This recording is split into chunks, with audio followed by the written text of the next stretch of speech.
Welcome back to Mr. Vaughn's classroom, where he makes math so easy, even I can do it. Before we get started on this video, I'd like to ask you to please help out the channel and hit that subscribe button, give this video a thumbs up, and engage with a comment below. In this video, we're looking at Unit 2, Congruence, Lesson 2, Congruent Parts, Part 2. The learning goal is to name figures in ways that help us see the corresponding parts. What we're going to see in this lesson, naming congruent figures so it's clear from the name which parts correspond, makes it easier to check whether two figures are congruent and to use corresponding parts. In this image, segment AB appears to be congruent to segment DE. Also, segment EF appears to be congruent to segment BC. So it makes more sense to conjecture that triangle ABC is congruent to triangle DEF than to conjecture triangle ABC is congruent to triangle FDE. So even though the letters are the same, notice they put them in a certain order. And they're doing that because A corresponds to D, B corresponds to E, and C corresponds to F. So when you say the letters in a specific order the first time, you want to say the letters in that same specific order with the corresponding points, because it helps show, or it makes it easier for people to notice that the triangles are congruent if you just do that little naming trick. Now looking at the bottom, if we are told quadrilateral MATH is congruent to quadrilateral LOVE, even without looking at the figures, we know angle M is congruent to angle L, angle A is congruent to angle O, angle T is congruent to angle V, angle H is congruent to angle E. Then we can do the same thing with the segments. Segment MA and LO are congruent, AT and OV are congruent, segments TH and VE are congruent, and segments HM and EL are congruent. Quadrilaterals MATH and LOVE can be named in many different ways so that they still correspond, such as ATHM is congruent to OVEL, or THMA is congruent to VELO. But ATMH is congruent to LOVE means there are different corresponding parts. Note that quadrilateral MATH refers to a different way of connecting the points than quadrilateral ATMH. What we're saying here is that the order you put the letters in when you name it is telling you the order in which those points are connected. So, looking at the image in the middle, in the bottom left, MATH means that is the order the lines are connected. M to A to T, T to H, and H to M. But if you change the order that you label the letters, such as ATMH, that implies that you are going from A to T, then T to M, and M to H. The points are still in the same corresponding positions, but now because of how you labeled it, you're now connecting those points with lines in a completely different manner. So now the shapes don't look like each other anymore. So we want to be sure that we are identifying or labeling things in the proper order for the way that we are connecting the points, and doing so in a way where just by reading them, we understand which points correspond and therefore which angles and segments correspond as well. So we're going to have 3 learning targets in this lesson. Keep them in mind while we do the practice problems. Once we're done, we'll come back and review these. Learning target number 1 says I can identify corresponding parts from a congruence statement.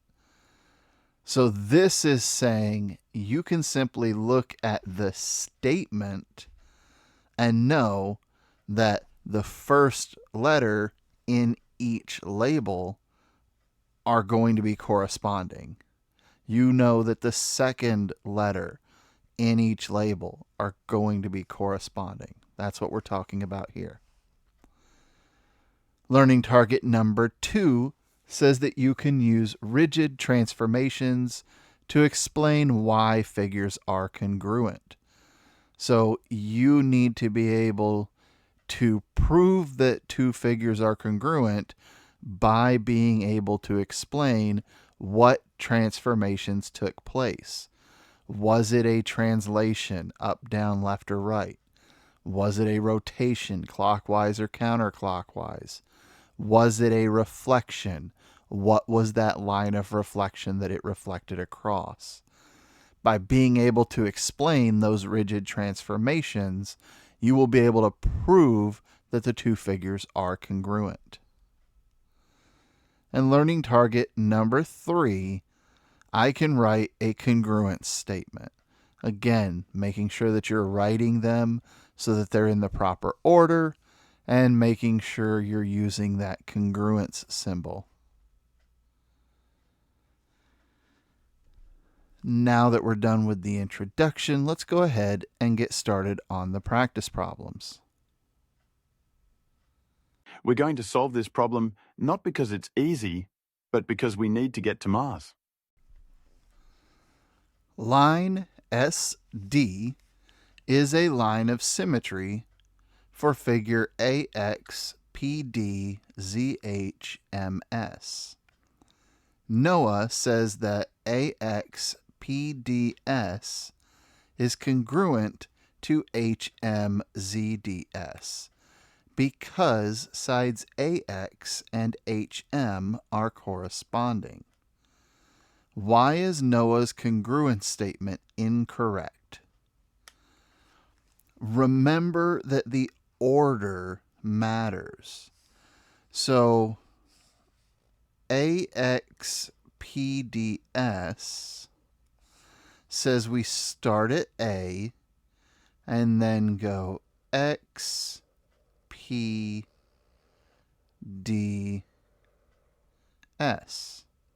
and finish it out. The problem with how Noah made the second statement is that he said HMZDS.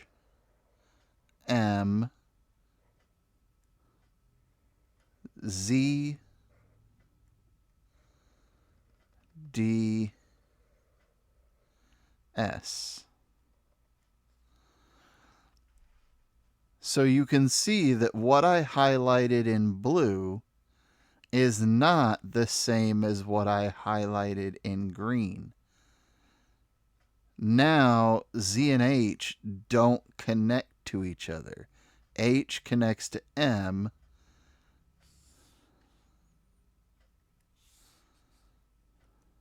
I made one.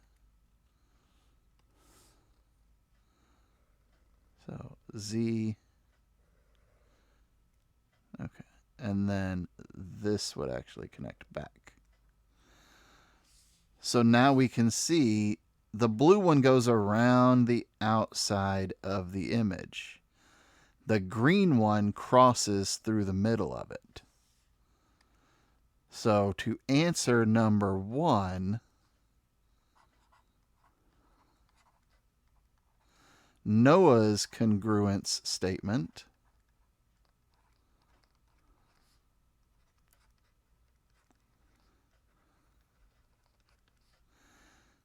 is incorrect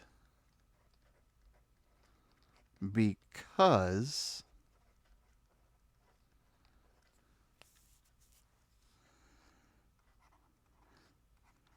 he put the letters in the wrong order. So now if you look at what he put,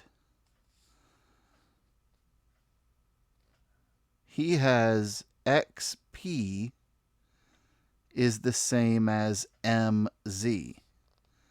So XP would have to be congruent to MZ, and we can see that that is not true. Now, number 2, write a correct congruence statement for the pentagons. We're going to keep the first one the same. We're still going to use AXPDS.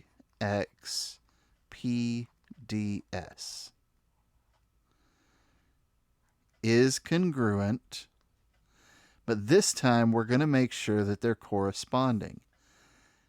A corresponds to M, not H. So we want M first. X corresponds to H. P corresponds to Z. D corresponds to D. And S corresponds to S. Now the congruent statement is correct because the points are labeled in the same corresponding order. So now they will create corresponding line segments and corresponding angles as well. I hope this makes sense to you, but if you do still have any questions, please feel free to leave a comment below. Let's go ahead and take a look at practice problem number 2. I'm once again asking you to solve this equation, and don't tell me we can't afford to get to the answer. Figure MBJKGH,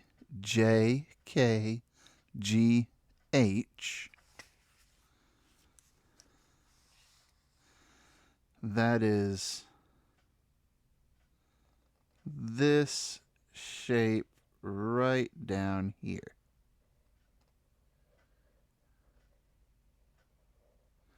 That I'm highlighting in blue.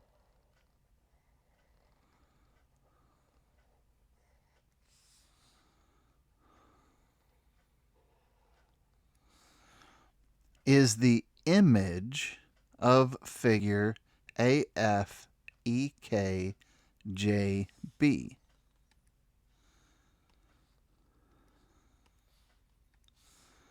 which is this upper figure in yellow.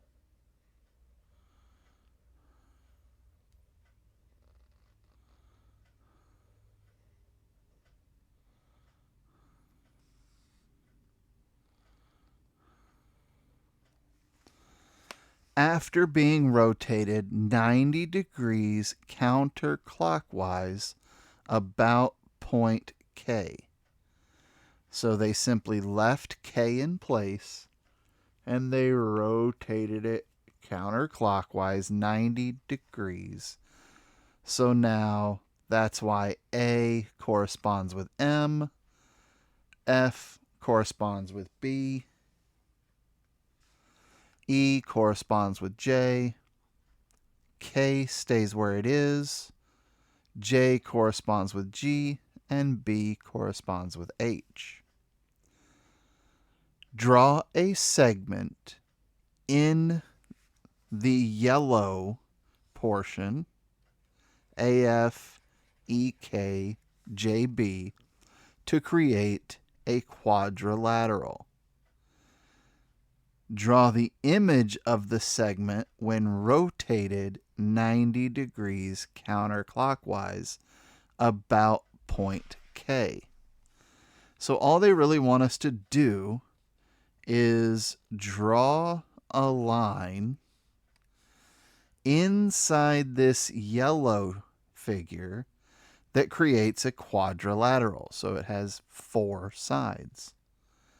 And since we're going to rotate it around point K, I'm going to make this real easy by just drawing a line connecting B and E. Now, if I rotate this counterclockwise 90 degrees about point K, I'm going to end up creating this line between BE is going to rotate around to become the line between H and J. So now what I've done is I have created this spot originally,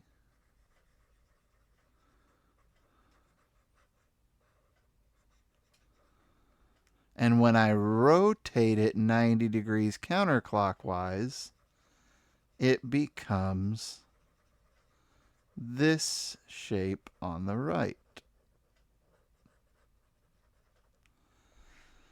So that's the first part they wanted us to do. Now they want us to write a congruence statement for the quadrilateral we created in the first figure, the yellow figure.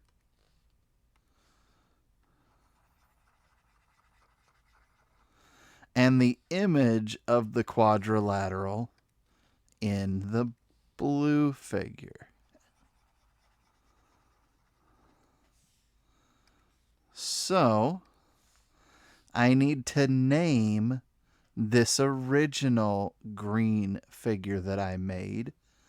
So I'm going to call it B E K J. So that's starting at B, going diagonally to E, over to K, down to J, and then it goes back to B. I'm going to say that this is congruent to this second shape that I created, which is the green one on the right, but I need to make sure I do it in the proper order. So point B rotated 90 degrees counterclockwise and became H. Point E rotated counterclockwise 90 degrees and became point J. K stayed exactly where it was because that is the point we rotated around. And the original J rotated counterclockwise 90 degrees and became point G.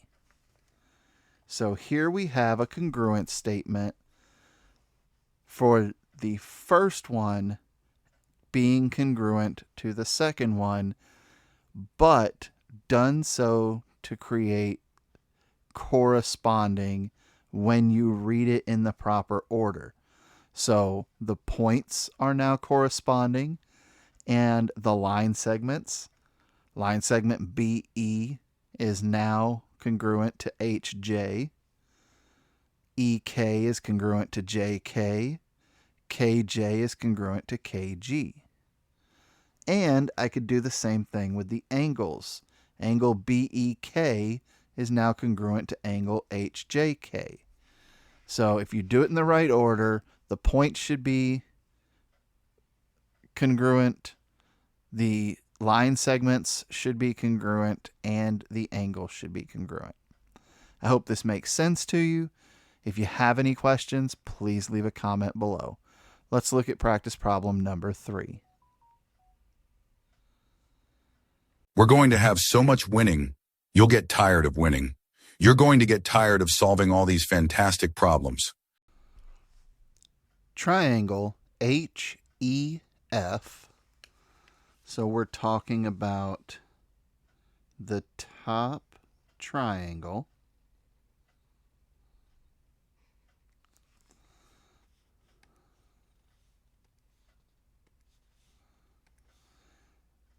Is the image of triangle FGH, which is the bottom triangle,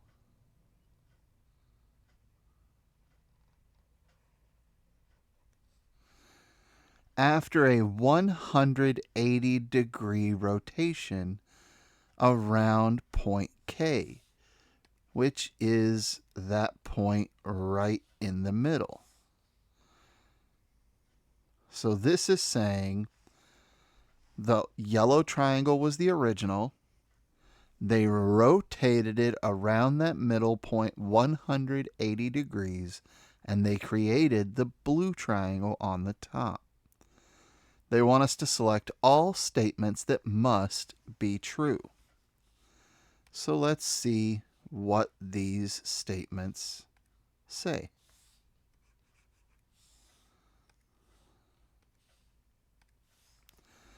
Triangle FGH. So starting with F, then going to G, then going to H, and closing back at F, is congruent with triangle FEH. If I rotate 180 degrees, then FGH would be congruent to HEF, not FEH. So A is incorrect.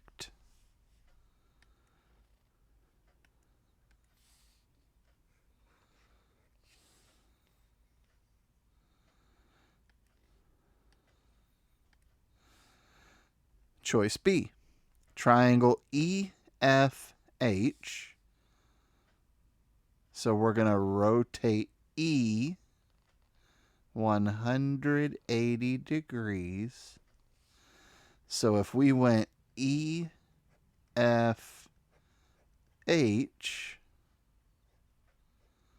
then E becomes G,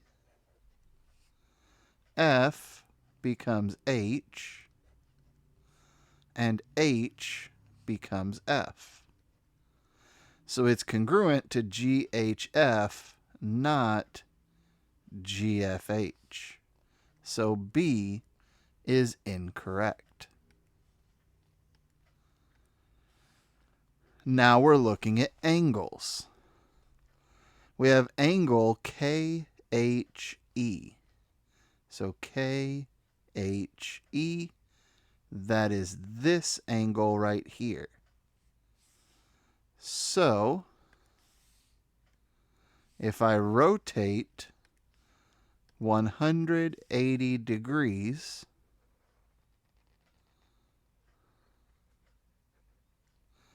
then that is going to become this angle here, KFG. So KHE is congruent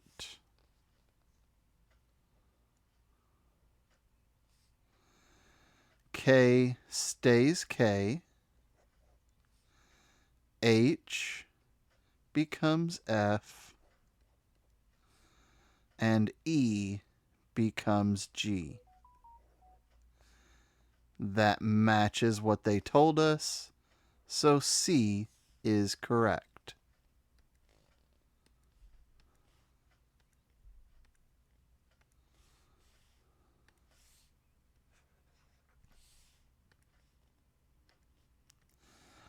Now let's look at D.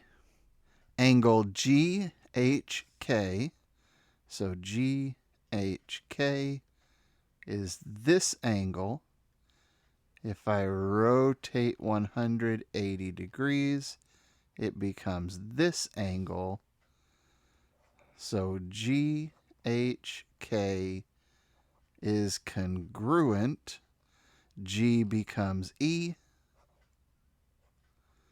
H becomes F.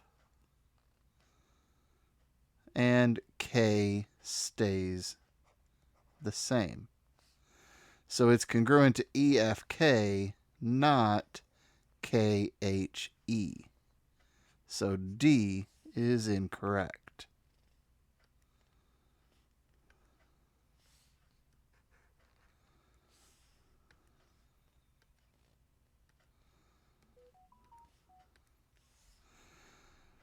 Option E, segment EH. So EH is going to be this segment right here. If I rotate that 180 degrees, it becomes this segment right here. So that means EH is congruent. E becomes G.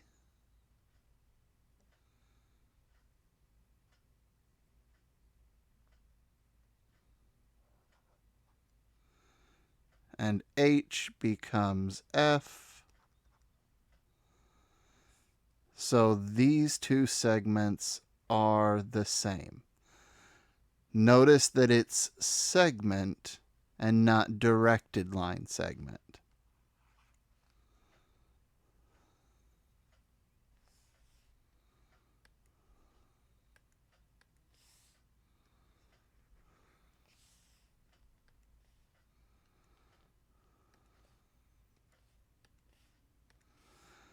And finally, option F, segment GH, which is this segment right here on the bottom, is going to rotate 180 degrees, and it's going to become this segment on the top. So GH is congruent. G becomes E. H becomes F. That does match what they gave us. So this one is correct. I hope this helps you understand this problem. If you still have any questions, please leave a comment below. Now let's go review those learning targets before we move on to the next lesson.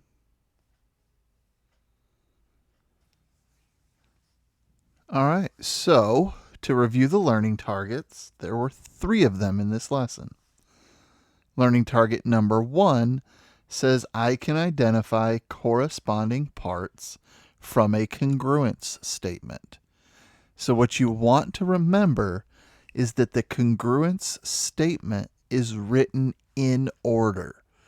So whichever order you put the points in for the first one, you should put them in the corresponding order from the second one.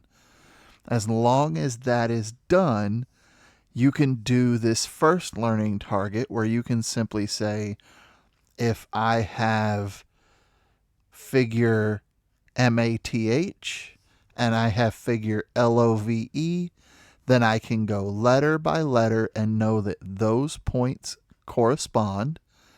I can go segment by segment and know that those segments correspond in order. And I can go angle by angle and know that those angles correspond in order. So it's very important to understand that when you're reading the congruent statement, it's in order and the first letter in each corresponds. The first two letters in each correspond, and so on. Learning target number 2 says I can use rigid transformations to explain why figures are congruent. This simply means that first you understand the 3 rigid transformations. You understand translations, move it up, down, left, and right. You understand that rotations can be clockwise or counterclockwise. And you understand that reflections have a line of reflection in which the figure is reflected over.